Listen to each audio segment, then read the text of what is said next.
Hello everyone. ਅਸੀਂ कर रहे हैं बीएड फर्स्ट ईयर का जो साडा टीचिंग सब्जेक्ट है टीचिंग ऑफ पंजाबी लैंग्वेज का जो सब्जेक्ट है टीचिंग ऑफ पंजाबी। तो साडी फर्स्ट यूनिट चल रही है जिहदे विच ਅਸੀਂ कर रहे हैं भाषाई कौशल कि ਜਿਹੜੇ भाषा के कौशल ने ਉਹ ਕਿਹੜੇ-ਕਿਹੜੇ ਹੁੰਦੇ ਨੇ ਕਿਉਂ ਸਾਡੀ ਜ਼ਿੰਦਗੀ ਵਿੱਚ ਉਹ ਜ਼ਰੂਰੀ ਹੈ। ਜਿਵੇਂ ਸਾਨੂੰ ਸਭ ਨੂੰ ਪਤਾ ਹੈ ਕਿ ਭਾਸ਼ਾ ਦੇ ਜਿਹੜੇ ਚਾਰ ਕੌਸ਼ਲ ਹੁੰਦੇ ਨੇ। सब तो पहला जो कौशल है लिसनिंग का सुनना तो समझना, दूजा जो कौशल है साडा मौखिक प्रगटा कौशल, तीजा जो वाचन कौशल है साडा, चौथा है जो साडा लिखत कौशल राइटिंग स्किल। तो असीं जिहड़े पिछले लैक्चर्स कीते सीगे प्रीवियस लैक्चर्स विच असीं जिहड़े फर्स्ट दो स्किल्स ने वो कंप्लीट कर चुके हाँ, लिसनिंग की ते स्पीकिंग की। ते आपां पिछले लैक्चर विच ਜਿਹੜਾ वाचन कौशल है वो शुरू किया सीगा। वाचन कौशल की हुंदा है, की इसदियां क्वालिटीज़ हुंदियां ने, कि इसका इंपोर्टेंस ते इसके एम्स ने और इहदे जिहड़ा वाचन का सही ढंग है वो किस तरीके का है, किस तरीके नाल असीं जिहड़ा सही वाचन है वो कर सकते हाँ। तो हुण आपां इस लैक्चर विच करांगे टाइप्स ऑफ रीडिंग कि जिहड़ा वाचन है उहदे किन्ने प्रकार ने और जिहड़े प्रकार ने वो किवें साडे लई खास ने। तो आपां की करांगे इहदे विच आपां हुण वाचन कौशल दे जिहड़े टाइप्स ने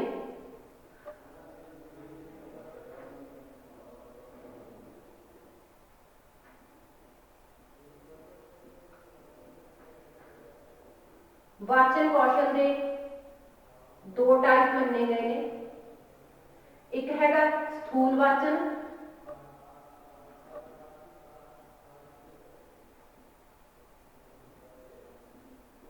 दूसरा हैगा अपना सूक्ष्म वाचन।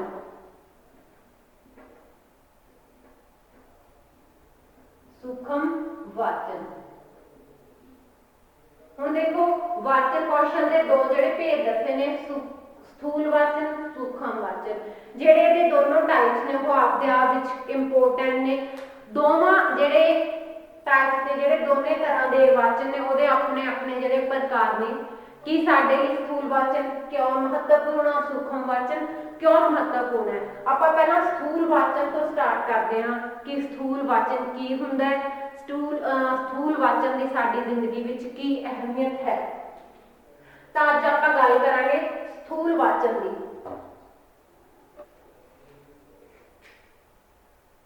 स्थूल वाचन आपां स्टार्ट करते हैं। स्थूल वाचन की हुंदा गा जदों असीं अपनी जिहड़ियां एक श्रेणी दियां मिथियां हुई किताबां ने साडे सिलेबस के नाल जिहड़ियां रिलेटेड किताबां ने जदों असीं उन्हां तो बिना होर किताबां अपने जिहड़ा नॉलेज अपनी जिहड़ी जनरल नॉलेज आ उसनूं वधाउण वास्ते करते हाँ ते उहनूं की आ स्थूल वाचन कहा जाता है। स्थूल वाचन विच वक्खो वक्खरे जिहड़े रसाले ने वो भी आ जाते हैं। सिर्फ साडियां जिहड़ियां किताबां ने स्कूली किताबां ने जां श्रेणी दी किताबां ने जिहड़ा स्थूल वाचन आ उहदे तक सीमित नहीं रह जांदा। इहदे विच कोई धार्मिक किताबां आ जांदियां ने, साडे इतिहास नाल जिहड़ियां रिलेटेड वो किताबां आ जांदियां ने, साडे जिहड़े साहित्य नाल जिहड़ियां रिलेटेड किताबां ने वो आ जांदियां ने।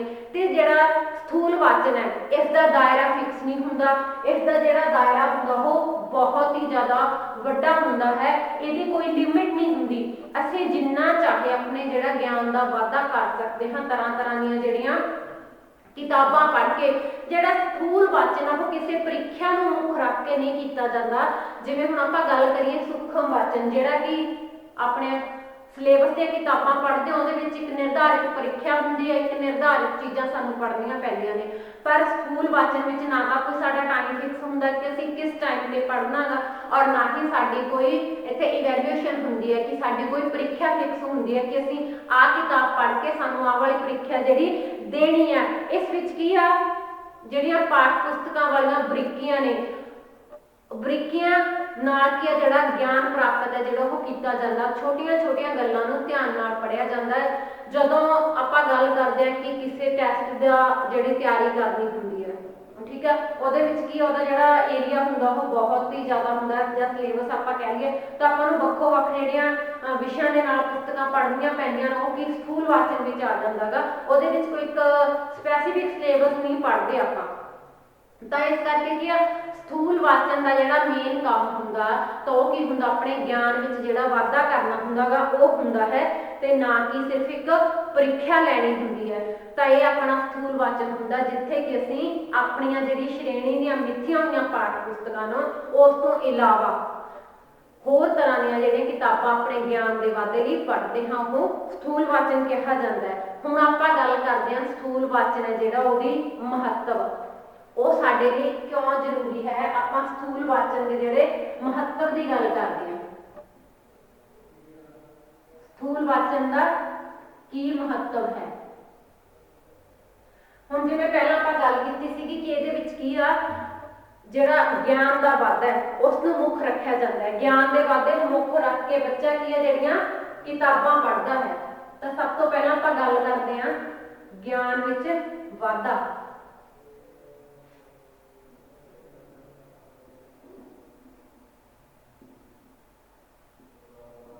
ज्ञान विच वाधा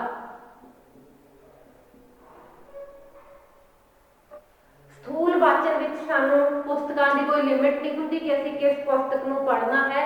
जदों असीं स्थूल वाचन कर रहे हुंदे आ उदों असीं वक्खो वक्खरियां किताबां पढ़दे आ। वो किताबां किसी महान पुरख की जिहड़ी जीवनी भी हो सकदियां ने, किसी सबजैक्ट के नाल रिलेटिड भी हो सकदियां ने, वो साडे इतिहास नाल जिहड़ियां रिलेटिड भी हो सकदियां ने, वो साडे धर्म नाल भी रिलेटिड हो सकदियां ने, वो साइंस एंड टैक्नोलॉजी नाल भी रिलेटिड हो सकदियां ने, वो मैडिकल नाल जिहड़ियां रिलेटिड भी हो सकदियां ने। इस करके जिहड़ा स्थूल वाचन है उसका सब तो वड्डा की महत्व है। इस नाल साडे ज्ञान विच वाधा हुंदा है। यह पर्सन टू पर्सन डिपेंड करता है कि कोई पर्सन किस तरीके का जिहड़ा ज्ञान है वो लैना चाहुंदा है जां फिर किन्ना वो ज्ञान लैना चाहुंदा, किन्नी उसकी जिहड़ी कैपेसिटी वो बुक्स नूं पढ़ सकदा है। इसलिए की है जिहड़ा स्थूल वाचन उसका मेन मोटिव की है साडे ज्ञान विच वाधा करना। अगे आपां गल करदे हां दृष्टिकोण, व्यापक दृष्टिकोण।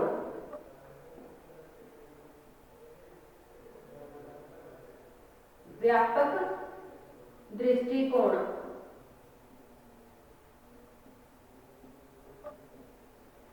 हुण जिन्नियां ज़्यादा आपां किताबां पढ़ांगे, जिन्ना ज़्यादा आपां ज्ञान लवांगे, साडा जिहड़ा दृष्टिकोण आ वो उन्ना ही ज़्यादा व्यापक हुंदा जाऊगा। साडे जिहड़ा दृष्टिकोण व्यापक होण दा जिहड़ा मेन कारण हुंदा वो ही हुंदा वध तो वध जिहड़ा ज्ञान इकट्ठा करना। तां जदों बच्चे नूं स्वै अध्ययन की आदत पै जाती है, बच्चे नूं पुस्तकां पढ़न की आदत पै जाती है, तो वह वध तो वध ज्ञान इकट्ठा करता है। जदों वो वड्डे लैवल ते ज्ञान इकट्ठा कर लैंदा गा, साडे धर्म का ज्ञान भी हो जाता, उहनूं साडे इतिहास का ज्ञान भी हो जाता, उहनूं साडे साहित्य का ज्ञान भी हो जाता है।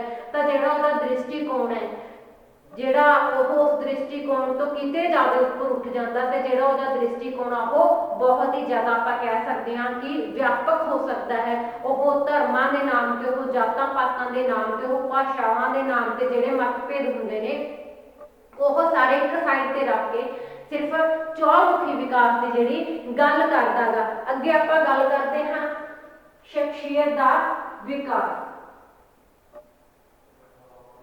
शख्सियत का विकास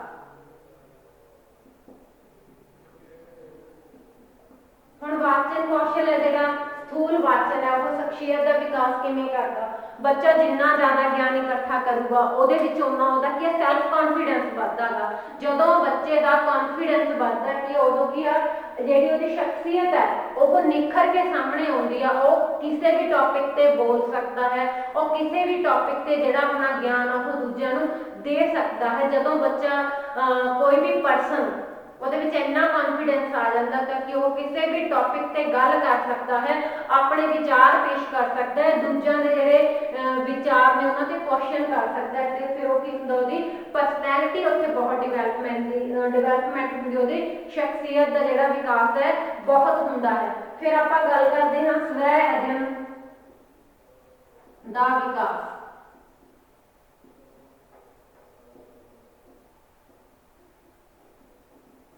स्वै अध्ययन की रुचि भी कह सकते हैं आप।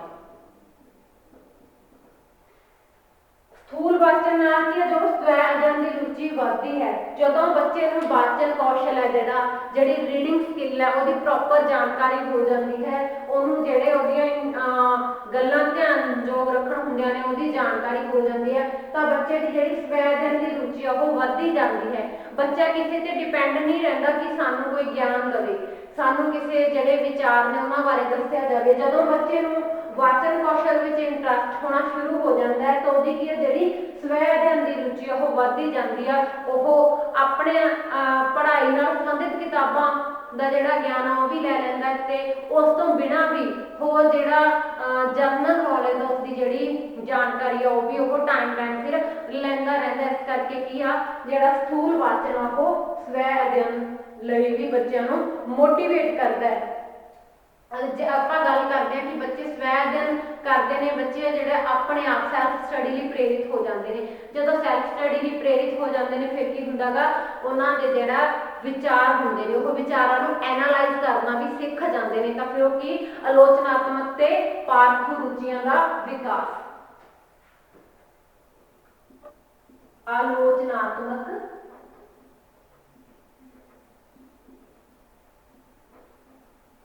ਤੇ ਪਾਰਖੂ ਰੁਚੀਆਂ ਦਾ ਵਿਕਾਸ।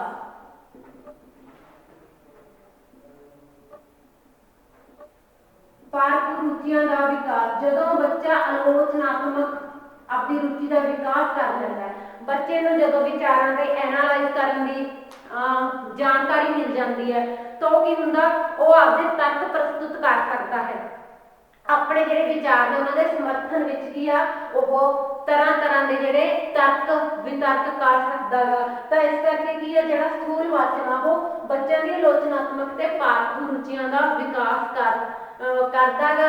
ਉਹ ਦੂਸਰਿਆਂ ਦੇ ਦਿੱਤੇ ਹੋਏ ਵਿਚਾਰਾਂ ਤੇ ਕੁਐਸਚਨਿੰਗ ਵੀ ਕਰ ਸਕਦਾ ਹੈ। ਉਹਦੇ ਮਾਈਂਡ ਵਿੱਚ ਦੂਸਰਿਆਂ ਦੇ ਜਿਹੜੇ ਵਿਚਾਰ ਨੇ ਉਹਨਾਂ ਦੇ ਪ੍ਰਤੀ ਕੁਝ ਪ੍ਰਸ਼ਨ ਜਿਹੜੇ ਉੱਠਦੇ ਨੇ ਉਹਨਾਂ ਦਾ ਵਿਸ਼ਲੇਸ਼ਣ ਕਰਨ ਤੋਂ ਬਾਅਦ ਤੇ ਉਹ ਕੀ ਆ, ਆਪਣੀ ਜਾਣਕਾਰੀ ਵਿੱਚ ਵਾਧਾ ਕਰਨ ਵਾਸਤੇ ਉੱਥੇ ਕੁਐਸਚਨਿੰਗ ਵੀ ਕਰ ਸਕਦਾ, ਉਹਨਾਂ ਤੋਂ ਪ੍ਰਸ਼ਨ ਵੀ ਪੁੱਛ ਸਕਦਾ, ਉਸ ਤੇ ਤਰਕ ਵੀ ਤਰਕ ਕਰ ਸਕਦਾ ਹੈ, ਆਪਣੇ ਸਹੀ ਸਾਬਿਤ ਕਰਨ ਲਈ ਆਪਣੇ ਜਿਹੜੇ ਵਿਚਾਰ ਨੇ ਉਹ ਪੇਸ਼ ਕਰ ਸਕਦਾ ਹੈ। ਕਿ ਸਥੂਲ ਵਾਚਨ ਜਿਹੜਾ ਹੈਗਾ ਉਹ ਬੱਚੇ ਨੂੰ ਆਲੋਚਨਾਤਮਕ ਜਿਹੜੀਆਂ ਰੁਚੀਆਂ ਨੇ ਉਸਦੀਆਂ ਉਹਦਾ ਵਿਕਾਸ ਕਰਦਾ ਹੈ। ਅੱਗੇ ਆਪਾਂ ਗੱਲ ਕਰਦੇ ਹਾਂ ਸ਼ਬਦਾਵਲੀ ਵਿੱਚ ਵਾਧਾ। ਸ਼ਬਦਾਵਲੀ ਵਿੱਚ ਵਾਧਾ, ਕੋਈ ਬੱਚਾ ਜਿੰਨਾ ਜ਼ਿਆਦਾ ਬੁੱਕਸ ਪੜ੍ਹਦਾ ਹੈ, ਜਿੰਨਾ ਜ਼ਿਆਦਾ ਵਾਚਨ ਕਰਦਾ ਹੈ, ਉਸਦੀ ਸ਼ਬਦਾਵਲੀ ਜਿਹੜੀ ਉਨੀ ਵਧੀਆ ਬਣਦੀ ਜਾਂਦੀ ਹੈ।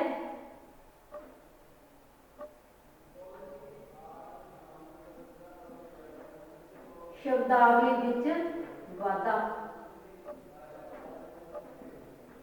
ਕਿਉਂਕਿ ਆਪਣੀ ਸ਼ਬਦਾਵਲੀ ਵਿੱਚ ਵਾਧਾ ਕਦੋਂ ਹੋਊਗਾ, ਜਦੋਂ ਕੀ ਆ ਆਪਾਂ ਜਿੰਨਾ ਜ਼ਿਆਦਾ ਪੜਾਂਗੇ, ਜਿੰਨਾ ਜ਼ਿਆਦਾ ਆਪਾਂ ਪੜਾਂਗੇ ਉਨੇ ਜ਼ਿਆਦਾ ਕਿ ਆਪਾਂ ਨਵੇਂ ਜਿਹੜੇ ਸ਼ਬਦ ਨੇ ਉਹ ਸਿੱਖਾਂਗੇ। ਜਿੰਨਾ ਜ਼ਿਆਦਾ ਆਪਾਂ ਪੜ੍ਹਦੇ ਜਾਂਦੇ ਹਾਂ ਉਨੇ ਜ਼ਿਆਦਾ ਕੀ ਆਪਣੀ ਜਿਹੜੀ ਵੋਕੈਬਲਰੀ ਹੈ, ਜਿਹੜੀ ਆਪਣੀ ਸ਼ਬਦਾਵਲੀ ਹੈ, ਉਹਦਾ ਜਿਹੜਾ ਏਰੀਆ ਉਹ ਵੱਧਦਾ ਜਾਂਦਾ ਹੈ। ਇਸ ਕਰਕੇ ਜੇ ਸਾਨੂੰ ਆਪਣੀ ਸ਼ਬਦਾਵਲੀ ਵਿੱਚ ਵਾਧਾ ਕਰਨਾ ਹੈ, ਆਪਾਂ ਨੂੰ ਨਵੇਂ ਸ਼ਬਦ ਸਿੱਖਣੇ ਨੇ, ਨਵੇਂ ਸ਼ਬਦਾਂ ਦੇ ਅਰਥ ਸਿੱਖਣੇ ਆ, ਤੇ ਸਾਨੂੰ ਕੀ ਹੈ ਉਸ ਟਾਈਮ ਤੇ ਵਾਚਨ ਕਰਨਾ ਪੈਂਦਾ ਹੈ। ਤਾਂ ਸਥੂਲ ਵਾਚਨ ਸਾਡੀ ਸ਼ਬਦਾਵਲੀ ਵਧਾਉਣ ਵਿੱਚ ਬਹੁਤ ਹੀ ਜ਼ਿਆਦਾ ਹੈਲਪ ਕਰਦਾ ਹੈ। ਫਿਰ ਅੱਗੇ ਆਪਾਂ ਗੱਲ ਕਰਦੇ ਹਾਂ ਭਾਸ਼ਾ ਸ਼ੈਲੀ ਉੱਤੇ ਪਕੜ।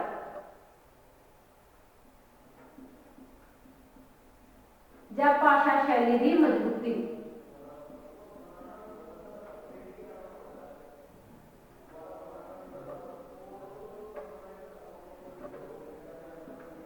ਸਾਡੀ ਭਾਸ਼ਾ ਸ਼ੈਲੀ ਵੀ ਮਜ਼ਬੂਤ ਹੁੰਦੀ ਹੈ ਜਦੋਂ ਅਸੀਂ ਸਥੂਲ ਵਾਚਨ ਕਰਦੇ ਹਾਂ, ਕਿਉਂਕਿ ਸਥੂਲ ਵਾਚਨ ਵਿੱਚ ਕੋਈ ਮਿੱਥੀਆਂ ਹੋਈਆਂ ਕਿਤਾਬਾਂ ਨਹੀਂ ਪੜ੍ਹਨੀਆਂ ਪੈਂਦੀਆਂ। ਆਪਾਂ ਕੋਈ ਵੀ ਕਿਤਾਬ ਕਿਸੇ ਵੀ ਸਮੇਂ ਪੜ੍ਹ ਸਕਦੇ ਹਾਂ, ਤੇ ਜਿੰਨੀ ਜ਼ਿਆਦਾ ਆਪਾਂ ਪੜ੍ਹਾਂਗੇ, ਜਿੰਨੀ ਜ਼ਿਆਦਾ ਸਾਡਾ ਵਾਚਨ ਹੋਊਗਾ, ਸਾਡੀ ਭਾਸ਼ਾ ਸ਼ੈਲੀ ਉੱਪਰ ਉਨੀ ਹੀ ਜ਼ਿਆਦਾ ਪਕੜ ਹੋਊਗੀ, ਸਾਡੀ ਭਾਸ਼ਾ ਸ਼ੈਲੀ ਉਨੀ ਹੀ ਮਜ਼ਬੂਤ ਹੋਊਗੀ।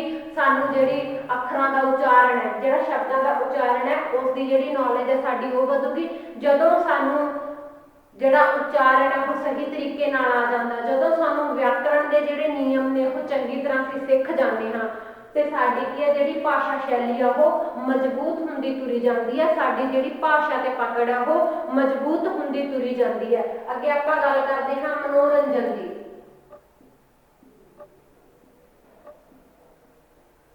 ਮਨੋਰੰਜਨ ਜਿਹੜਾ ਸਥੂਲ ਅਧਿਐਨ ਹੈ ਉਹਦੇ ਵਿੱਚ ਆਪਾਂ कोई भी पुस्तक पढ़ सकते हैं।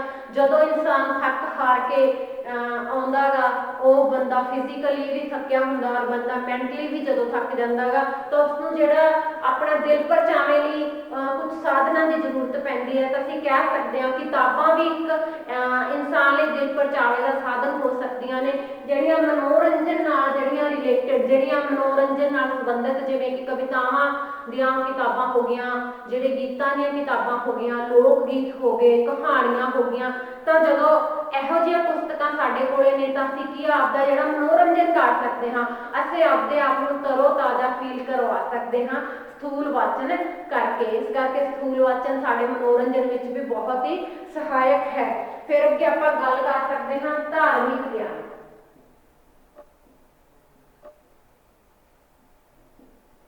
ਧਾਰਮਿਕ ਗਿਆਨ, ਅਸੀਂ ਧਾਰਮਿਕ ਗਿਆਨ ਵੀ ਲੈ ਸਕਦੇ ਹਾਂ। ਸਾਡਾ ਬਹੁਤ ਸਾਰੇ ਜਿਹੜੇ ਧਰਮ ਨੇ ਉਹ ਸਾਡੇ ਦੇਸ਼ ਵਿੱਚ ਨੇ, ਬਹੁਤ ਸਾਰੇ ਜਿਹੜੇ ਧਰਮਾਂ ਦੇ ਲੋਕ ਨੇ ਉਹ ਸਾਡੀ ਸੁਸਾਇਟੀ ਵਿੱਚ ਰਹਿੰਦੇ ਨੇ। ਤਾਂ ਜਦੋਂ ਅਸੀਂ ਧਰਮ ਦੇ ਰਿਲੇਟਡ ਕੋਈ ਕਿਤਾਬਾਂ ਪੜ੍ਹਦੇ ਹਾਂ, ਕੋਈ ਧਾਰਮਿਕ ਕਿਤਾਬਾਂ ਪੜ੍ਹਦੇ ਹਾਂ, ਤਾਂ ਸਾਨੂੰ ਉਹ ਹਰ ਇੱਕ ਧਰਮ ਦੀਆਂ ਜਿਹੜੀਆਂ ਧਾਰਮਿਕ ਤੇ ਜਿਹੜੀਆਂ ਇਖਲਾਕੀ ਕਦਰਾਂ ਕੀਮਤਾਂ ਨੇ ਉਹਨਾਂ ਦੀ ਜਾਣਕਾਰੀ ਜਿਹੜੀ ਸਾਨੂੰ ਦਿਵਾਉਂਦੀਆਂ ਨੇ। ਸਾਨੂੰ ਹਰ ਇੱਕ ਧਰਮ ਦੀਆਂ ਜਿਹੜੀਆਂ ਕੀਮਤਾਂ ਦਾ ਪਤਾ ਲੱਗਦਾ ਹੈ, ਕਿਉਂਕਿ ਕੋਈ ਵੀ ਧਰਮ ਹੈ ਜਿਹੜਾ, ਸਾਰੇ ਧਰਮ ਇਨਸਾਨੀਅਤ ਸਾਨੂੰ ਸਿਖਾਉਂਦੇ ਨੇ। ਜਦੋਂ ਅਸੀਂ ਧਾਰਮਿਕ ਜਿਹੜੀਆਂ ਪੁਸਤਕਾਂ ਨੇ ਉਹਦਾ ਡੂੰਘਾਈ ਨਾਲ ਅਧਿਐਨ ਕਰਦੇ ਹਾਂ ਤਾਂ ਸਾਨੂੰ ਜਿਹੜੀਆਂ ਉਹਦੀਆਂ ਇਖਲਾਕੀ ਕੀਮਤਾਂ ਨੇ, ਜਿਹੜੀਆਂ ਕਦਰਾਂ ਕੀਮਤਾਂ ਨੇ, ਇਨਸਾਨੀਅਤ ਦੀ ਜਿਹੜੀ ਜਾਣਕਾਰੀ ਆ ਉਹ ਅਸੀਂ ਹਾਸਿਲ ਕਰ ਸਕਦੇ ਹਾਂ। ਤੇ ਆਪਾਂ ਦੇਸ਼ ਪਿਆਰ ਦੀਆਂ ਪੁਸਤਕਾਂ ਵੀ ਪੜ੍ਹ ਸਕਦੇ ਹਾਂ। ਜਿਹੜਾ ਸਥੂਲ ਵਾਚਨ ਹੈ ਉਹ ਦੇਸ਼ ਪ੍ਰੇਮ ਲਈ ਵੀ ਪ੍ਰੇਰਿਤ ਕਰਦਾ ਹੈ, ਕਿਉਂਕਿ ਜਦੋਂ ਇਨਸਾਨ ਦੇਸ਼ ਪ੍ਰੇਮ ਦੀਆਂ ਕਿਤਾਬਾਂ ਪੜ੍ਹਦਾ ਹੈਗਾ, ਦੇਸ਼ ਪ੍ਰੇਮ ਦੇ ਗੀਤ ਪੜ੍ਹਦਾ ਹੈਗਾ, ਤਾਂ ਉਦੋਂ ਕੀ ਉਹਦਾ ਆਪਣੇ ਦੇਸ਼ ਨਾਲ ਜਿਹੜਾ ਪਿਆਰ ਹੈ ਉਹ ਉਜਾਗਰ ਕਰਨ ਵਿੱਚ ਉਹ ਸਹਾਇਤਾ ਕਰਦੇ ਨੇ। ਤੇ ਫਿਰ ਆਪਾਂ ਗੱਲ ਕਰਦੇ ਹਾਂ ਸਰਬੰਗੀ ਗਿਆਨ। ਸਰਬੰਗੀ ਗਿਆਨ ਸਾਡੇ ਲਈ ਬਹੁਤ ਜ਼ਿਆਦਾ ਜ਼ਰੂਰੀ ਹੈ ਅੱਜ ਦੇ ਟਾਈਮ ਵਿੱਚ, ਕਿਉਂਕਿ ਜਿਹੜੀ ਅੱਜ ਦੀ ਜ਼ਿੰਦਗੀ ਆ ਉਹ ਬਹੁਤ ਗੁੰਝਲਦਾਰ ਹੈ। ਜਿਹੜੇ ਲੋਕ ਨੇ ਉਹਨਾਂ ਦਾ ਜਿਹੜਾ ਲਾਈਫ ਸਟਾਈਲ ਹੈ, ਉਹਨਾਂ ਦਾ ਜਿਹੜਾ ਜ਼ਿੰਦਗੀ ਜਿਉਣ ਦਾ ਤਰੀਕਾ ਬਹੁਤ ਵਿਅਸਤ ਹੈ। ਕਿਸੇ ਕੋਲ ਇੰਨਾ ਟਾਈਮ ਨਹੀਂ ਹੈਗਾ ਕਿ ਇੱਕ ਦੂਜੇ ਨਾਲ ਬੈਠ ਕੇ 2 ਘੰਟੇ ਗੱਲਾਂ ਹੀ ਕਰ ਲਵੇ, ਕਿਸੇ ਦਾ ਜਿਹੜਾ ਦੁੱਖ ਸੁੱਖ ਹੈ ਪੁੱਛ ਲਵੇ। ਹਰ ਇੱਕ ਬੰਦਾ ਆਪਣੀ ਜਿਹੜੀ ਲਾਈਫ ਵਿੱਚ ਬਿਜੀ ਹੋ ਚੁੱਕਿਆ ਹੈ। ਤਾਂ ਇਸ ਗੁੰਝਲਦਾਰ ਲਾਈਫ ਵਿੱਚ ਜਿਹੜੀਆਂ ਕਿਤਾਬਾਂ ਨੇ ਉਹ ਸਾਨੂੰ ਸਰਬੰਗੀ ਗਿਆਨ ਦੇਣ ਵਿੱਚ ਬਹੁਤ ਹੀ ਜ਼ਿਆਦਾ ਜਿਹੜੀਆਂ ਹੈਲਪ ਕਰਦੀਆਂ ਨੇ, ਬਹੁਤ ਜ਼ਿਆਦਾ ਸਹਾਇਤਾ ਕਰਦੀਆਂ ਨੇ। ਤੇ ਇਹ ਕੀ ਆ, ਸਾਨੂੰ ਸਥੂਲ ਵਾਚਨ ਨਾਲ ਹੀ ਸਰਬੰਗੀ ਗਿਆਨ ਹੈ ਜਿਹੜਾ ਇਹ ਮਿਲ ਸਕਦਾ ਹੈ। ਇਸ ਲਈ ਸਾਨੂੰ ਅਗਰ ਆਪਣੇ ਆਪ ਨੂੰ ਆਉਣ ਵਾਲੇ ਜੀਵਨ ਲਈ ਵਧੀਆ ਤਰੀਕੇ ਨਾਲ ਤਿਆਰ ਕਰਨਾ ਹੈ ਤਾਂ ਸਾਨੂੰ ਸਥੂਲ ਵਾਚਨ ਦੀ ਬਹੁਤ ਜ਼ਿਆਦਾ ਜ਼ਰੂਰਤ ਹੈ, ਤਾਂ ਕਿ ਅਸੀਂ ਹਰ ਤਰੀਕੇ ਦਾ ਜਿਹੜਾ ਗਿਆਨ ਆ ਉਹ ਪ੍ਰਾਪਤ ਕਰ ਸਕੀਏ। ਤਾਂ ਇਹ ਸੀ ਸਾਡਾ ਜਿਹੜਾ ਸਥੂਲ ਵਾਚਨ ਦੇ ਕੁਝ ਮਹੱਤਵ, ਕਿ ਸਾਡੀ ਜ਼ਿੰਦਗੀ ਵਿੱਚ ਜਾਂ ਫਿਰ ਇਨਸਾਨ ਲਈ ਸਥੂਲ ਜਿਹੜਾ ਵਾਚਨ ਹੈ ਉਹਦੇ ਜਿਹੜਾ ਐਕਸਟੈਂਸਿਵ ਰੀਡਿੰਗ ਆਫ ਦੇ ਕੀ ਮਾਇਨੇ ਨੇ। ਅੱਗੇ ਆਪਾਂ ਗੱਲ ਕਰਦੇ ਹਾਂ ਕਿ ਅਗਰ ਅਸੀਂ ਵਧੀਆ ਤਰੀਕੇ ਨਾਲ ਵਾਚਨ ਕਰਨਾ ਗਾ, ਸਥੂਲ ਵਾਚਨ ਦਾ ਫਾਇਦਾ ਅਸੀਂ ਲੈਣਾ ਗਾ, ਤਾਂ ਅਸੀਂ ਕਿਹੜੀਆਂ ਜਿਹੜੀਆਂ ਚੀਜ਼ਾਂ ਨੇ ਉਹ ਧਿਆਨ ਵਿੱਚ ਰੱਖਣੀਆਂ ਬਹੁਤ ਜ਼ਿਆਦਾ ਜ਼ਰੂਰੀ ਨੇ ਸਥੂਲ ਵਾਚਨ, ਵਧੀਆ ਸਥੂਲ ਵਾਚਨ ਲਈ। ਕਿ ਸਾਨੂੰ ਜਿਹੜਾ ਸਥੂਲ ਵਾਚਨ ਅਸੀਂ ਕਰ ਰਹੇ ਹਾਂ ਉਸਦਾ ਜਿਹੜਾ 100% ਸਾਨੂੰ ਉਸ ਚੀਜ਼ ਦਾ ਫਾਇਦਾ ਮਿਲੇ, ਜਿਹੜਾ ਸਾਡਾ ਗਿਆਨ ਹੈ, ਗਿਆਨ ਵਿੱਚ ਸਾਡੇ ਵਧੋਤਰੀ ਹੋਵੇ, ਸਾਡਾ ਗਿਆਨ ਵੱਧਦਾ ਰਹੇ। ਤਾਂ ਜੋ ਗੱਲਾਂ ਧਿਆਨ ਰੱਖਣ ਯੋਗ ਨੇ ਉਹ ਗੱਲਾਂ ਅਸੀਂ ਇੱਥੇ ਕਰਦੇ ਹਾਂ। ਕੁਝ ਅਸੀਂ ਪੁਆਇੰਟ ਕਰਾਂਗੇ ਕਿ ਕਿਹੜੀਆਂ ਸਾਨੂੰ ਜਿਹੜੇ ਫੈਕਟਰ ਨੇ ਉਹ ਧਿਆਨ ਵਿੱਚ ਰੱਖਣੇ ਚਾਹੀਦੇ ਨੇ।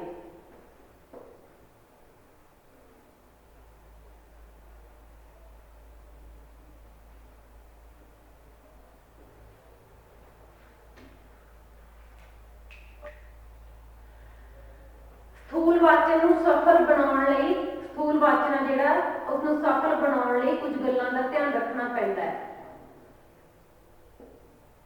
ਸਥੂਲ ਵਾਚਨ ਸਫਲ ਬਣਾਉਣ ਲਈ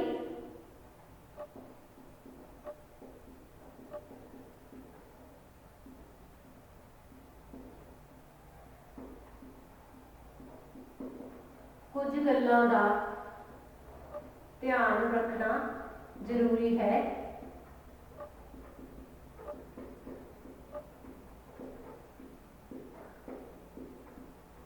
ਕਿਹੜੀਆਂ ਗੱਲਾਂ ਗੱਲਾਂ ਨੇ ਜਿਹੜਾ ਸਾਨੂੰ ਸਥੂਲ ਵਾਚਨ ਨੂੰ ਸਫਲ ਬਣਾਉਣ ਲਈ ਅਸੀਂ ਧਿਆਨ ਰੱਖ ਸਕਦੇ ਹਾਂ।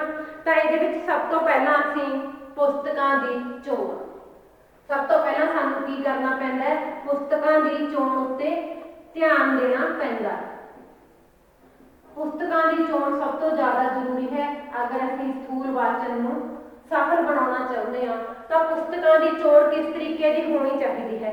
ਪੁਸਤਕਾਂ ਦੀ ਚੋਣ ਉਮਰ ਦੇ ਹਿਸਾਬ ਨਾਲ ਹੋਣੀ ਚਾਹੀਦੀ ਹੈ, ਬੱਚੇ ਦੀ ਰੁਚੀ ਦੇ ਅਨੁਸਾਰ ਹੋਣੀ ਚਾਹੀਦੀ ਹੈ, ਬੱਚੇ ਦੀ ਜੋ ਮਾਨਸਿਕ ਪੱਧਰ ਹੈ ਉਸ ਦੀ ਮੈਂਟਲ ਐਬਿਲਿਟੀ ਨੂੰ ਧਿਆਨ ਵਿੱਚ ਰੱਖਦੇ ਹੋਏ ਸਾਨੂੰ ਪੁਸਤਕਾਂ ਚੋਣ ਕਰਨਾ ਚਾਹੀਦਾ ਹੈ। ਉਸ ਦਾ ਜਿਹੜਾ ਵਿਸ਼ਾ ਵਸਤੂ ਹੈ, ਪੁਸਤਕਾਂ ਦੀ ਜੋ ਸ਼ੈਲੀ ਹੈ, ਉਸ ਦੀ ਜਿਹੜੀ ਭਾਸ਼ਾ ਹੈ ਉਹ ਵੀ ਸਰਲ ਹੋਣੀ ਚਾਹੀਦੀ ਹੈ, ਉਹੀ ਸਮਝ ਵਿੱਚ ਆਉਣ ਵਾਲੀ ਹੋਣੀ ਚਾਹੀਦੀ ਹੈ, ਤਾਂ ਕਿ ਜੋ ਅਸੀਂ ਪੜ੍ਹ ਰਹੇ ਹਾਂ, ਜੋ ਵੀ ਚੀਜ਼ ਅਸੀਂ ਪੜ੍ਹ ਰਹੇ ਹਾਂ ਉਹ ਸਾਨੂੰ ਚੰਗੀ ਤਰ੍ਹਾਂ ਧਿਆਨ ਵਿੱਚ ਆਵੇ, ਚੰਗੀ ਤਰ੍ਹਾਂ ਜਿਹੜੀ ਉਹ ਸਮਝ ਵਿੱਚ ਆਵੇ।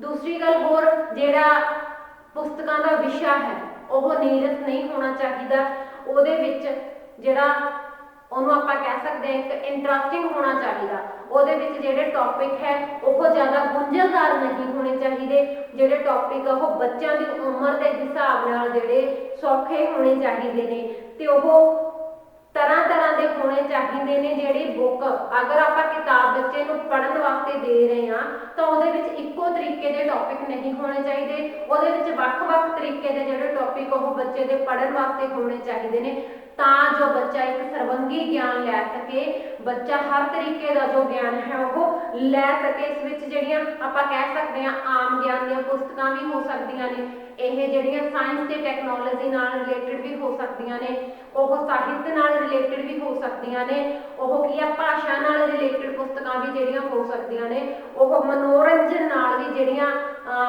ਸੰਬੰਧਿਤ ਪੁਸਤਕਾਂ ਹੋ ਸਕਦੀਆਂ ਨੇ, ਉਹ ਸਮਾਜਿਕ ਸਿੱਖਿਆ ਨਾਲ ਸੰਬੰਧਿਤ ਜਿਹੜੀਆਂ ਪੁਸਤਕਾਂ ਹੋ ਸਕਦੀਆਂ ਨੇ। ਇਸ ਕਰਕੇ ਜਦੋਂ ਵੀ ਅਸੀਂ ਪੁਸਤਕ ਦੀ ਚੋਣ ਕਰਨੀ ਹੈ, ਜਦੋਂ ਵੀ ਅਸੀਂ ਕਿਤਾਬਾਂ ਪੜ੍ਹਨ ਵਾਸਤੇ ਖੁਦ ਪੜ੍ਹ ਰਹੇ ਹਾਂ ਜਾਂ ਬੱਚਿਆਂ ਨੂੰ ਪੜ੍ਹਨ ਵਾਸਤੇ ਦੇ ਰਹੇ ਹਾਂ, ਤਾਂ ਇਹ ਸਾਰੀਆਂ ਗੱਲਾਂ ਨੂੰ ਧਿਆਨ ਵਿੱਚ ਰੱਖਣਾ ਬਹੁਤ ਜ਼ਿਆਦਾ ਜਿਹੜਾ ਜ਼ਰੂਰੀ ਹੈ, ਤਾਂ ਕਿ ਬੱਚੇ ਇੱਕ ਰੁਚੀ ਨਾਲ ਕਿਤਾਬਾਂ ਨੂੰ ਪੜ੍ਹ ਸਕਣ। ਅੱਗੇ ਆਪਾਂ ਗੱਲ ਕਰਦੇ ਹਾਂ ਮੌਨ ਪਾਠ ਦਾ ਅਭਿਆਸ।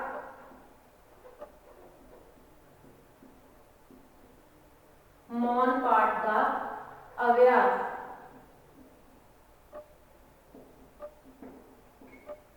ਸਾਨੂੰ ਹਮੇਸ਼ਾ ਬੱਚਿਆਂ ਨੂੰ ਮੌਨ ਪਾਠ ਲਈ ਪ੍ਰੇਰਿਤ ਕਰਨਾ ਚਾਹੀਦਾ ਹੈ, ਉਹਨਾਂ ਨੂੰ ਚੁੱਪ ਚਪੀਤੇ ਪੜ੍ਹਨ ਲਈ ਮੋਟੀਵੇਟ ਕਰਨਾ ਚਾਹੀਦਾ ਹੈ।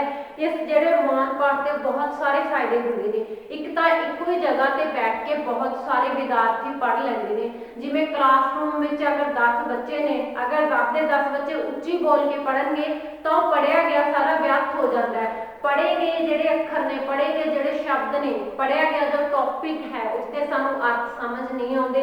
ਜਦੋਂ ਤੱਕ ਸਾਨੂੰ ਅਰਥ ਸਮਝ ਵਿੱਚ ਨਹੀਂ ਆਉਣਗੇ ਉਦੋਂ ਤੱਕ ਹੀ ਉਸ ਚੀਜ਼ ਦੇ ਪੜ੍ਹਨ ਦਾ ਸਾਨੂੰ ਕੋਈ ਫਾਇਦਾ ਨਹੀਂ ਹੋਊਗਾ। ਇਸ ਕਰਕੇ ਜੇਕਰ ਅਸੀਂ ਜੋ ਚੀਜ਼ ਪੜ੍ਹ ਰਹੇ ਹਾਂ ਉਸ ਦਾ ਚੰਗੀ ਤਰ੍ਹਾਂ ਫਾਇਦਾ ਲੈਣਾ ਹੈ, ਉਸਦੇ ਚੰਗੀ ਤਰ੍ਹਾਂ ਅਰਥ ਸਮਝਣੇ ਹੈ, ਤਾਂ ਜਿਹੜੇ ਬੱਚੇ ਹੈ ਉਹਨਾਂ ਨੂੰ ਮੌਨ ਪਾਠ ਲਈ ਪ੍ਰੇਰਿਤ ਕਰਨਾ ਬਹੁਤ ਜ਼ਿਆਦਾ ਜ਼ਰੂਰੀ ਹੈ। ਕਿਉਂਕਿ ਜਦੋਂ ਬੱਚੇ ਲਾਇਬ੍ਰੇਰੀ ਦੀ ਵਰਤੋਂ ਕਰਦੇ ਨੇ, ਉੱਥੇ ਬਹੁਤ ਸਾਰੇ ਬੱਚੇ ਬੈਠੇ ਹੁੰਦੇ ਨੇ, ਤਾਂ ਫਿਰ ਉੱਥੇ ਕੀ ਆ ਮੌਨ ਪਾਠ ਜਿਹੜਾ ਬਹੁਤ ਜ਼ਿਆਦਾ ਜ਼ਰੂਰੀ ਹੈ।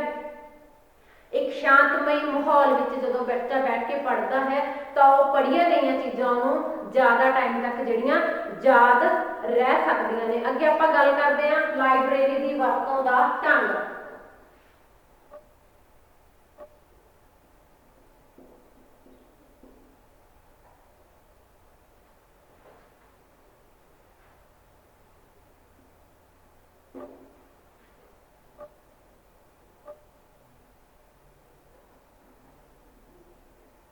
ਲਾਇਬ੍ਰੇਰੀ ਦੀ ਵਰਤੋਂ ਦਾ ਢੰਗ। ਹਰ ਇੱਕ ਬੱਚੇ ਨੂੰ ਜਿਹੜਾ ਲਾਇਬ੍ਰੇਰੀ ਹੈ ਉਹਦੀ ਵਰਤੋਂ ਦਾ ਢੰਗ ਆਉਣਾ ਚਾਹੀਦਾ ਹੈ, ਕਿਉਂਕਿ ਲਾਇਬ੍ਰੇਰੀ ਵਿੱਚ ਇੱਕ ਬੱਚਾ ਬੈਠ ਕੇ ਨਹੀਂ ਪੜ੍ਹਦਾ, ਲਾਇਬ੍ਰੇਰੀ ਵਿੱਚ ਬਹੁਤ ਸਾਰੇ ਜਿਹੜੇ ਬੱਚੇ ਉਹ ਬੈਠ ਕੇ ਪੜ੍ਹਦੇ ਨੇ। ਇਸ ਕਰਕੇ ਹਰ ਬੱਚੇ ਦਾ ਜਿਹੜਾ ਆਪਣੀ ਆਪਣੀ ਪੜ੍ਹਾਈ ਤੇ ਧਿਆਨ ਹੋਣਾ ਬਹੁਤ ਜ਼ਿਆਦਾ ਜ਼ਰੂਰੀ ਹੈ। ਇੱਕ ਤਾਂ ਉੱਥੇ ਉਹਨਾਂ ਨੂੰ ਬੈਠ ਕੇ ਚੁੱਪ ਚਪੀਤੇ ਪੜ੍ਹਨਾ ਚਾਹੀਦਾ ਹੈ। ਦੂਸਰਾ ਕਿ ਲਾਇਬ੍ਰੇਰੀ ਵਿੱਚ ਬਹੁਤ ਸਾਰੀਆਂ ਜਿਹੜੀਆਂ ਕਿਤਾਬਾਂ ਹੁੰਦੀਆਂ ਨੇ, ਬਹੁਤ ਸਾਰੀਆਂ ਪੁਸਤਕਾਂ ਹੁੰਦੀਆਂ ਨੇ, ਉੱਥੇ ਜਿਹੜਾ ਸੂਚੀ ਪੱਤਰ ਬਣਿਆ ਉਹਦੀ ਜਿਹੜੀ ਵਰਤੋਂ ਉਹਦਾ ਢੰਗ ਬੱਚੇ ਨੂੰ ਆਉਣਾ ਚਾਹੀਦਾ ਹੈ। ਕਿਹੜੀ ਪੁਸਤਕ किस्त कित्थों पई है, किवें आपां लैनी है, उस चीज़ का जिहड़ा ढंग है वो बच्चे नूं आउणा चाहीदा है। ਜਿਹੜੇ ਲਾਇਬ੍ਰੇਰੀ ਦੇ ਰੂਲਸ ਐਂਡ ਰੈਗੂਲੇਸ਼ਨ ਨੇ, ਲਾਇਬ੍ਰੇਰੀ ਦੇ ਜਿਹੜੇ ਪੂਰੇ ਨਿਯਮ ਨੇ ਉਹ ਬੱਚੇ ਦੀ ਨੌਲੇਜ ਵਿੱਚ ਹੋਣੇ ਬਹੁਤ ਜ਼ਿਆਦਾ ਜ਼ਰੂਰੀ ਹੈ, ਤਾਂ ਜੋ ਹਰ ਇੱਕ ਬੱਚਾ ਉੱਥੇ ਬੈਠ ਕੇ ਆਰਾਮ ਨਾਲ ਪੜ੍ਹ ਸਕੇ ਔਰ ਜੋ ਲਾਇਬ੍ਰੇਰੀਅਨ ਹੈ ਉਹਨੂੰ ਵੀ ਕੋਈ ਦਿੱਕਤ ਨਾ ਆਵੇ ਬਹੁਤ ਸਾਰੇ ਬੱਚਿਆਂ ਨੂੰ ਡੀਲ ਕਰਨ ਵਿੱਚ। ਇਸ ਕਰਕੇ ਅਧਿਆਪਕ ਨੂੰ ਬੱਚਿਆਂ ਨੂੰ ਲਾਇਬ੍ਰੇਰੀ ਦੀ ਵਰਤੋਂ ਕਰਨ ਦਾ ਜਿਹੜਾ ਢੰਗ ਹੈ ਉਹ ਸਿਖਾਇਆ ਜਾਣਾ ਬਹੁਤ ਜ਼ਿਆਦਾ ਜ਼ਰੂਰੀ ਹੈ। ਅੱਗੇ ਆਪਾਂ ਗੱਲ ਕਰਦੇ ਹਾਂ ਕੋਸ਼ ਜਾਂ ਵਿਸ਼ਵਕੋਸ਼ ਦੀ ਵਰਤੋਂ। ਕੋਸ਼ ਜਾਂ ਵਿਸ਼ਵਕੋਸ਼ ਦੀ ਵਰਤੋਂ। ਡਿਕਸ਼ਨਰੀ ਦੀ ਵਰਤੋਂ ਕਿ ਸਾਨੂੰ ਬੱਚਿਆਂ ਨੂੰ ਜਿਹੜੀ ਡਿਕਸ਼ਨਰੀ ਉਸ ਦੀ ਵਰਤੋਂ ਜਿਹੜੀ ਕਰਨੀ ਸਿਖਾਉਣੀ ਚਾਹੀਦੀ ਹੈ। ਜਦੋਂ ਕੋਈ ਔਖੇ ਸ਼ਬਦ ਆ ਜਾਂਦੇ ਨੇ ਤਾਂ ਉਹਨਾਂ ਦਾ ਜਿਹੜਾ ਅਰਥ ਹੈ ਬੱਚਿਆਂ ਨੂੰ ਨਹੀਂ ਪਤਾ ਹੁੰਦਾ ਤੇ ਉਦੋਂ ਅਧਿਆਪਕ ਨੂੰ ਉਹਨਾਂ ਨੂੰ ਸਿਖਾਉਣਾ ਚਾਹੀਦਾ ਹੈ ਕਿ ਅਸੀਂ ਜਿਹੜੇ ਔਖੇ ਸ਼ਬਦ ਹੈ ਉਹਨਾਂ ਦੇ ਅਰਥ ਦੇਖਣ ਲਈ ਕੋਸ਼ ਜਾਂ ਵਿਸ਼ਵਕੋਸ਼ ਦੀ ਵਰਤੋਂ ਕਰ ਸਕਦੇ ਹਾਂ ਔਰ ਉਹਨਾਂ ਦੀ ਵਰਤੋਂ ਕਿਵੇਂ ਕਰ ਸਕਦੇ ਹਾਂ, ਕਿਉਂਕਿ ਜਿਹੜੇ ਕੋਸ਼ ਜਾਂ ਵਿਸ਼ਵਕੋਸ਼ ਹੁੰਦੇ ਨੇ ਉਹ ਅਲਫਾਬੈਟਿਕਲੀ ਅਰੇਂਜਡ ਹੁੰਦੇ ਨੇ, ਤਾਂ ਕਿਹੜੇ ਅੱਖਰ ਦਾ ਕਿਹੜੇ ਸ਼ਬਦ ਦਾ ਅਰਥ ਸਾਨੂੰ ਕਿਸ ਪੇਜ ਤੋਂ ਮਿਲਣਾ ਹੈ, ਕਿੱਥੇ ਉਹਦੇ ਸੀਕੁਐਂਸ ਚੋਂ ਮਿਲਣਾ ਹੈ, ਤਾਂ ਇਹ ਜਿਹੜਾ ਅਧਿਆਪਕ ਦਾ ਫਰਜ਼ ਬਣਦਾ ਉਹ ਬੱਚਿਆਂ ਨੂੰ ਇਹ ਚੀਜ਼ਾਂ ਸਿਖਾਉਣ ਤਾਂ ਕਿ ਬੱਚਿਆਂ ਨੂੰ ਕੋਈ ਦਿੱਕਤ ਨਾ ਆਵੇ ਵਿਸ਼ਵਕੋਸ਼ ਜਾਂ ਫਿਰ ਕੋਸ਼ ਦੀ ਵਰਤੋਂ ਕਰਦੇ ਸਮੇਂ। ਅਧਿਆਪਕ ਨੂੰ ਜਦੋਂ ਕੋਈ ਬੱਚਾ ਪੜ੍ਹ ਰਿਹਾ ਹੁੰਦਾ, ਸਥੂਲ ਵਾਚਨ ਕਰ ਰਿਹਾ ਹੁੰਦਾ, ਉਹ ਚਾਹੇ ਜਨਰਲ ਨੌਲੇਜ ਦਾ ਹੈ, ਚਾਹੇ ਸੋਸ਼ਲ ਸਟੱਡੀ ਦਾ ਹੈ, ਚਾਹੇ ਕਿਸੇ ਵੀ ਸਬਜੈਕਟ ਨੂੰ ਲੈ ਕੇ ਹੈ, ਤਾਂ ਸਮੇਂ-ਸਮੇਂ ਸਿਰ ਉਹਦੀ ਥੋੜੀ ਪਰਖ ਵੀ ਕਰ ਲੈਣੀ ਚਾਹੀਦੀ ਹੈ। ਅਧਿਆਪਕ ਨੂੰ ਜਦੋਂ ਬੱਚਾ ਸਥੂਲ ਵਾਚਨ ਕਰ ਰਿਹਾ ਹੁੰਦਾ ਗਾ ਤਾਂ ਉਦੋਂ ਸਮੇਂ-ਸਮੇਂ ਸਿਰ ਉਹਨਾਂ ਤੋਂ ਕੁਝ ਕੁਐਸਚਨ ਵੀ ਪੁੱਛ ਲੈਣੇ ਚਾਹੀਦੇ ਨੇ ਤਾਂ ਕਿ ਸਾਨੂੰ ਪਤਾ ਲੱਗ ਸਕੇ ਕਿ ਬੱਚਾ ਅਗਰ ਪੜ੍ਹ ਰਿਹਾ ਹੈ, ਅਗਰ ਬੱਚਾ ਵਾਚਨ ਕਰ ਰਿਹਾ ਹੈ, ਉਹ ਐਕਚੁਅਲ 'ਚ ਵਾਚਨ ਕਰ ਰਿਹਾ ਹੈ ਜਾਂ ਸਿਰਫ ਉਹ ਕਿਤਾਬ ਲੈ ਕੇ ਬੈਠਾ ਹੈ, ਪੇਜ ਹੀ ਉਲਟ ਪੁਲਟ ਕਰ ਰਿਹਾ ਹੈ। ਇਸ ਕਰਕੇ ਸਾਨੂੰ ਸਹੀ ਮਾਇਨੇ ਵਿੱਚ ਜਦੋਂ ਸਥੂਲ ਵਾਚਨ ਕਰਵਾਉਣਾ ਹੈ ਤਾਂ ਬੱਚੇ ਨੂੰ ਸਮੇਂ-ਸਮੇਂ ਸਿਰ ਕੀ ਆ ਕੁਝ ਜਿਹੜੇ ਪ੍ਰਸ਼ਨ ਨੇ ਉਹ ਵੀ ਪੁੱਛੇ ਜਾਣੇ ਚਾਹੀਦੇ ਨੇ ਤਾਂ ਕਿ ਜਿਹੜੇ ਬੱਚੇ ਦੇ ਗਿਆਨ ਵਿੱਚ ਵਾਧਾ ਹੋ ਸਕੇ। ਤਾਂ ਇਹ ਅੱਜ ਦਾ ਆਪਣਾ ਟੌਪਿਕ ਸੀਗਾ ਵਾਚਨ ਕੌਸ਼ਲ ਦੇ ਜਿਹੜੇ ਭੇਦ ਆਪਾਂ ਕਰ ਰਹੇ ਸੀਗੇ ਕਿ ਦੋ ਤਰ੍ਹਾਂ ਦਾ ਜਿਹੜਾ ਵਾਚਨ ਕੌਸ਼ਲ ਹੁੰਦਾ ਹੈ, ਸਥੂਲ ਵਾਚਨ ਹੁੰਦਾ ਔਰ ਸੂਖਮ ਵਾਚਨ ਹੁੰਦਾ, ਤੇ ਆਪਣਾ ਜਿਹੜਾ ਸਥੂਲ ਵਾਚਨ ਹੈ ਉਹ ਆਪਣੇ ਇਸ ਲੈਕਚਰ ਵਿੱਚ ਕੰਪਲੀਟ ਹੋ ਗਿਆ। ਨੈਕਸਟ ਲੈਕਚਰ ਜੋ ਆਪਾਂ ਕਰਾਂਗੇ ਉਸ ਵਿੱਚ ਆਪਾਂ ਸੂਖਮ ਵਾਚਨ ਕਰਾਂਗੇ ਕਿ ਸੂਖਮ ਵਾਚਨ ਹੈ ਜਿਹੜਾ ਉਹ ਕੀ ਹੁੰਦਾ ਹੈ ਔਰ ਸੂਖਮ ਵਾਚਨ ਕਿਸ ਤਰੀਕੇ ਨਾਲ ਅਸੀਂ ਕਰ ਸਕਦੇ ਹਾਂ, ਕੀ ਸਾਡੀ ਜ਼ਿੰਦਗੀ ਵਿੱਚ ਸੂਖਮ ਵਾਚਨ ਦਾ ਮਹੱਤਵ ਹੈ। ਤੇ ਅੱਜ ਦੇ ਆਪਣੇ ਲੈਕਚਰ ਵਿੱਚ ਸਥੂਲ ਵਾਚਨ ਦਾ ਟੌਪਿਕ ਕੰਪਲੀਟ ਹੁੰਦਾ ਹੈ। ਅੱਜ ਦੇ ਲੈਕਚਰ ਲਈ ਇੰਨਾ ਹੀ, ਧੰਨਵਾਦ।